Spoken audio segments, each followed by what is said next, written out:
नमस्कार दोस्तों, जैसा कि आपको पता है कि हम कोशिश करते हैं कि लगभग हर वैकेंसी आपको बताएं। और हमारी कोशिश ये रहती है कि छोटे से छोटी और बड़े से बड़ी वैकेंसी को हम आपको सामने रखें। और कई बार हम कामयाब हो पाते हैं और कई बार लेकिन ऐसा भी होता है कि कई सारी वैकेंसी हम नहीं बता पाते क्योंकि हमारी जानकारी में भी नहीं हो पाती। तो इसी प्रकार की एक वैकेंसी, बहुत ही प्यारी वैकेंसी है, ये आप देख रहे हैं NPCIL की वैकेंसी है, nuclear power corporation of India limited. इसमें वैकेंसी हैं, कई सारी वैकेंसी यहाँ पर जैसा कि आपको दिया हुआ है। सहायक ग्रेड, वर्तमान बैकलॉग, ये अनारक्षित लागू नहीं, ये सब चीज़ें कुल मिला के 29 वैकेंसी हैं। सहायक ग्रेड 1 में वित्त एवं लेखा में 17 वैकेंसी है, सहायक ग्रेड 1 में 12 वैकेंसी हैं। ज़्यादा जानकारी के लिए हम नीचे आएंगे। नीचे आने के बाद आप यहाँ पर जो दिया हुआ है भर्ती विज्ञापन, आप इसको डाउनलोड कर लेंगे तो आपके सामने ये ओपन हो जाएगा। चलिए अब हम इसको देख लेते हैं कि क्या मांगा गया है, इसमें कैसी क्या व्यवस्थाएं हैं, तो हमें पूरी चीज़ें समझ में आ जाएंगी। ये हमने थोड़ा सा इसे इधर कर दिया, ठीक है। अब आपको बिल्कुल दिख रहा है स्पष्ट। Nuclear power corporation of India limited, मानव संसाधन निदेशालय, भारत सरकार का उद्यम है। और सहायक ग्रेड 1 की भर्ती हेतु विस्तृत विज्ञापन दिया हुआ है। ये विज्ञापन है। ऑनलाइन आवेदन जमा करने की ऑनलाइन प्रारंभ होने की तिथि 5/6/2024, इसका मतलब ऑनलाइन आवेदन प्रारंभ हो गए हैं और अंतिम तिथि 25/6/2024 है। इस चीज़ का आप खास ख्याल रखिएगा। भारत सरकार के परमाणु ऊर्जा विभाग के प्रशासनिक नियंत्रणाधीन कार्यरत nuclear power corporation of India limited NPCIL एक प्रमुख सार्वजनिक क्षेत्र का उद्यम PSU है, जिसे भारत में न्यूक्लियर रिएक्टरों की न्यूक्लियर प्रौद्योगिकी के समस्त पहलुओं तो यथा स्थल चयन, अभिकल्पन, निर्माण, कमीशनिंग, प्रचालन, अनुरक्षण, नवीनीकरण, आधुनिकीकरण व उन्नयन, संयंत्र आयु सीमा विस्तार, अपशिष्ट प्रबंधन व डीकमीशनिंग आदि कार्यों की समग्र व समेकित सक्षमता प्राप्त है। द्वारा इन चुनौतीपूर्ण उत्तरदायित्वों में सहभागिता हेतु पात्र भारतीय नागरिकों से, इसका मतलब ये है कि अगर आप किसी भी राज्य के हैं, मतलब सिंपल सी बात है कि भारत के निवासी इसमें आवेदन कर सकते हैं। इसमें अब कोई बंधन नहीं है, कहीं के भी अगर आप हैं भारत के हों कर सकते हैं। निम्नलिखित पदों हेतु ऑनलाइन आवेदन आमंत्रित किए जाते हैं। रिक्तियों का विवरण इस प्रकार है, जैसा कि हम देख गए। सहायक ग्रेड में आप देखेंगे रिक्तियाँ वर्तमान बैकलॉग में, अनारक्षित ये पूरा सिस्टम दिया हुआ है। आप देख लीजिए कहाँ पर आप किस श्रेणी में आप आ रहे हैं, तो आप देख लीजिए। सहायक ग्रेड 1 में 29 हैं और सहायक ग्रेड 1 में वित्त एवं लेखा में 17 वैकेंसी, सहायक ग्रेड 1 में 12 वैकेंसी हैं। संक्षिप्त यहाँ पर दिया हुआ है कि अगर आपको यहाँ पर कहीं कोई समझ में नहीं आ रहा तो यहाँ पर संक्षिप्तीकरण दिया हुआ है। सहायक ग्रेड A अगर हम देखें तो 58 रिक्तियों में से PWBD की रिक्तियों का विवरण निम्नानुसार है। ये इस प्रकार से है कि अगर आप इस श्रेणी में आते हैं PWBD के लिए आरक्षित रिक्तियों की संख्या, वर्तमान रिक्तियाँ 111 यहाँ पे दी हुई हैं और आप इसको देख सकते हैं। निर्धारित निःशक्तता युक्त व्यक्तियों PWBD के लिए आरक्षण यहाँ पे आप देख लीजिए, आप किस श्रेणी में आ रहा है इसको आपको देखना होगा।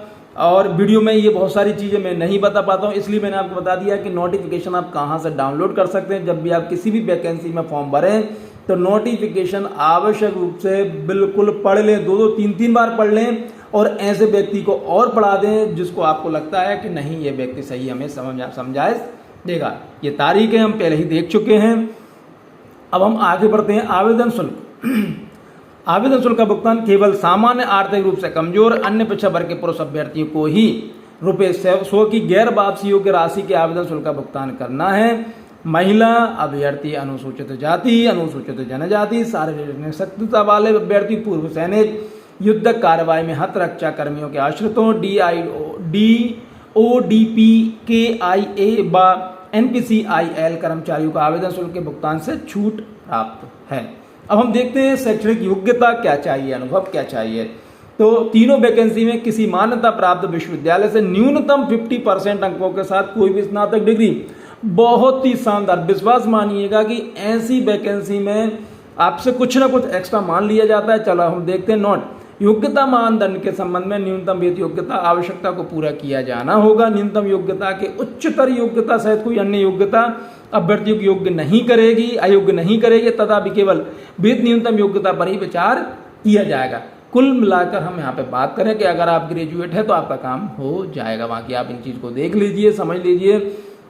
वेतन क्या रहने वाला है वो देख लीजिए। वेतन मैट्रिक्स में वेतन लेवल 4 है, वेतन मैट्रिक्स में 25,500 है, 50% की दर से महंगाई भत्ता 1/1/2024 के अनुसार 12,750 है।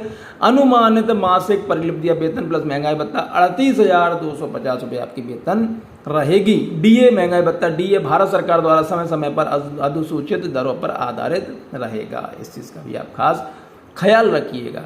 भत्ते ये रहेंगे। कर्मचारी लाभ आनुषंगिक सुविधाएं ये आप देख लीजिए। प्रोत्साहन देख लीजिए। ऋण एवं अग्रिम सेवानिवृत्ति देख लीजिए। अधिकतम आयु सीमा अब आप यहाँ पे हम बात करते हैं तो तीनों पदों के लिए 25/6/2024 को आयु 21 से 18 वर्ष की होनी चाहिए। इस चीज़ का खास ख्याल रखिएगा। और छूट किस प्रकार की दी गई है, बहुत ही प्यारा चार्ट दिया है इन्होंने। तो ये पूरा चार्ट है, इसमें आप देख लीजिए कि आप किस श्रेणी में आ रहे हैं। देखिए कई बार मैंने देखा हुआ है कि ज़्यादातर बच्चे या जिनको जॉब चाहिए होती है कई बार वो नोटिफिकेशन पढ़ते ही नहीं है, बिना पढ़े वो कई बार अनुमान लगा लेते हैं। तो मेरा ये मानना है कि भैया जॉब लग रही है आपकी, जीवन भर के लिए जॉब लगती है, तो कृपया करके समय निकाल कर 5 मिनट निकाल लीजिए और इसे पढ़ लीजिए। जितना भी टाइम लगे मीन्स पढ़ लीजिए इसे और ध्यान से पढ़िए, क्योंकि इससे भी कई बार जो क्वेश्चंस वगैरह होते हैं वो भी इन चीज़ों से आ जाते हैं और जानकारी मिलती है, तो पढ़ लीजिए। चलिए हम और आगे बढ़ते हैं। चयन प्रक्रिया किस प्रकार से होने वाली है। सहायक ग्रेड 1 में अभ्यर्थियों के चयन निम्नलिखित आधार पर किया जाएगा। लिखित परीक्षा, पीसी पर टाइपिंग परीक्षा, कंप्यूटर प्रवीणता परीक्षा। लिखित परीक्षा 2 चरणों में आयोजित होगी। प्राथमिक परीक्षा एवं प्रगत परीक्षा। प्राथमिक परीक्षा में यहाँ पे पूरा दिया हुआ है कि 50 प्रश्न होंगे। सामान्य ज्ञान व ताजा जानकारी के 25 क्वेश्चन, कंप्यूटर ज्ञान के 15 क्वेश्चन और 10 अंग्रेजी के होंगे। पूरा यहाँ पर दिया हुआ है कि 150 घंटे की अवधि के होंगे। कुल अंक प्रत्येक पे 1 अंक है। प्रत्येक सही उत्तर के लिए 3 अंक दिए जाएंगे और गलत उत्तर के लिए 1 अंक काटा जाएगा। तो आप मैं वही कह रहा हूँ कि आप इसको ध्यान से पढ़ लीजिए, क्योंकि जब आप ध्यान से पढ़ेंगे ना तो बहुत सारी चीज़ें आपको क्लियर हो जाएंगी।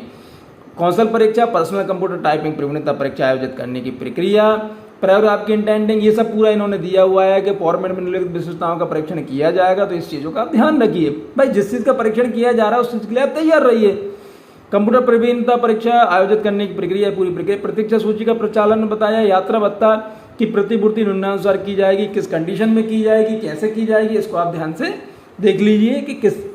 चरण 3 कौशल परीक्षा के समय मूल दस्तावेजों का सत्यापन। वो तो स्वाभाविक सी बात है, मूल दस्तावेज प्रस्तुत ना कर पाने वाले अभ्यर्थियों को कौशल परीक्षा में भाग लेने की अनुमति नहीं दी जाएगी। ऑनलाइन आवेदन प्रपत्र का प्रिंट आउट, जन्म तिथि, साक्ष्य में 10वीं की मार्कशीट या विद्यालय छोड़ने का प्रमाण पत्र। योग्यता जैसा कि है, निर्धारित शैक्षणिक योग्यता के समर्थन में प्रत्येक वर्ष सेमेस्टर के लिए सभी प्रमाण पत्र अंक पत्र सहित। अगर आप मैं अगर बात करूं कि अगर ईयरली आपने पढ़ाई की है तो 3 साल के और सेमेस्टर पढ़ाई की है तो जो भी जितने भी सेमेस्टर होते हैं आपकी पूरी मार्कशीट आपको लेके आना पड़ेगा। आवेदन कैसे करें इसको देख लीजिए। पात्र आवेदक NPCIL की ऑनलाइन पंजीकरण प्रणाली के माध्यम से आवेदन कर सकते हैं। किसी अन्य प्रारूप जिसमें हस्तलिखित टाइप हेतु किए आवेदन शामिल हैं, व्यक्तिगत या किसी अन्य माध्यम से प्रस्तुत किए गए आवेदन को स्वीकार नहीं किया जाएगा। कृपया किसी भी दस्तावेज, आवेदन प्रपत्र आदि NPCIL को प्रेषित ना करें।